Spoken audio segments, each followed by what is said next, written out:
जय हिंद दोस्तों।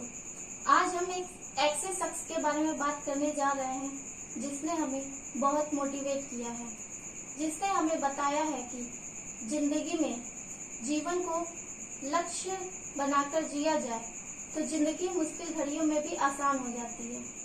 मैं बात कर रही हूँ the great person Milkha Singh के बारे में। आप सभी को पता होगा कि पिछले कुछ दिनों से वे और उनकी पत्नी कोविड पॉजिटिव की वजह से गंभीर हालत में थे। उनका इलाज चंडीगढ़ के पीजीआई MER में चल रहा था कि 18 जून की रात लगभग 11:15 बजे एक ऐसी खबर मिली जिसने पूरे देश को एक शोक के माहौल में डाल दिया। द फ्लाइंग सिख के नाम से प्रसिद्ध दिग्गज धावक मिल्खा सिंह हमें इस दुनिया से अलविदा कह दिया। इनके देहांत के ठीक 5 दिन पहले इनकी पत्नी का भी देहांत हो गया।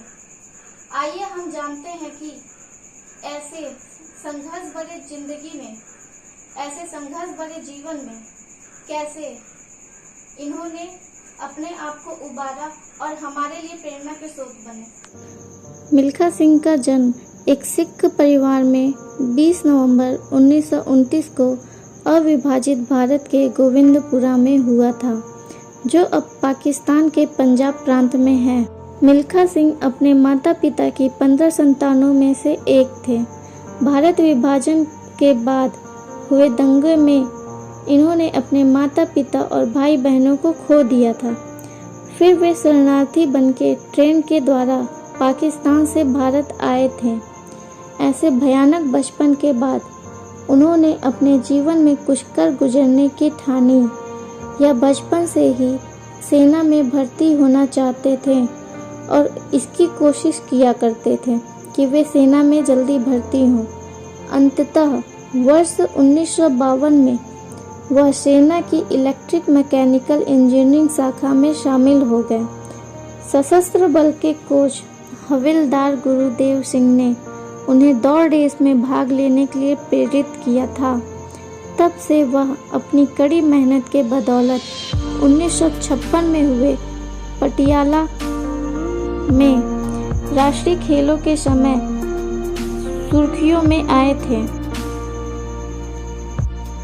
इनका विवाह 1962 में भारतीय वॉलीबॉल की कप्तान निर्मल कौर से हुआ था।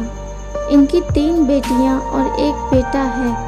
इसके अलावा इन्होंने एक 7 साल के बच्चे को गोद भी लिया था, जो भारतीय सेना के जवान थे और 1999 के कारगिल युद्ध में वीर गति को प्राप्त हुए।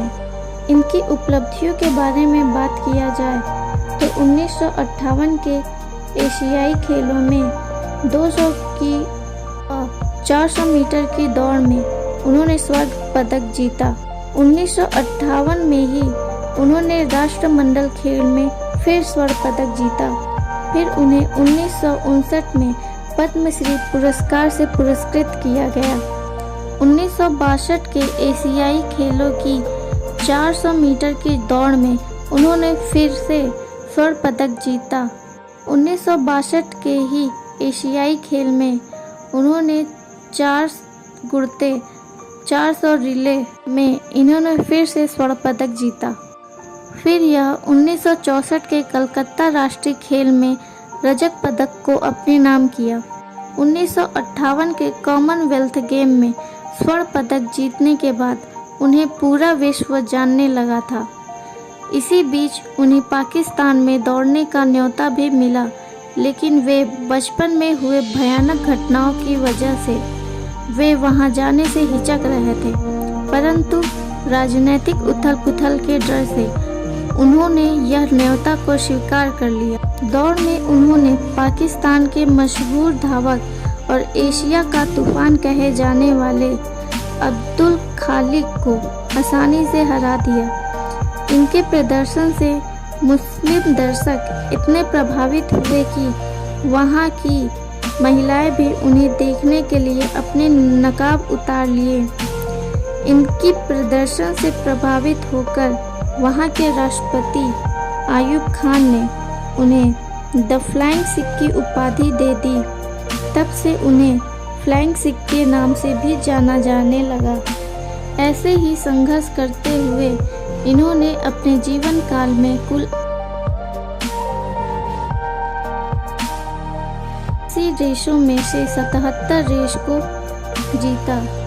इसके बाद इन्होंने खेल से संन्यास ले लिया और भारत सरकार के साथ खेल कूद के प्रोत्साहन के लिए काम करना शुरू कर दिया।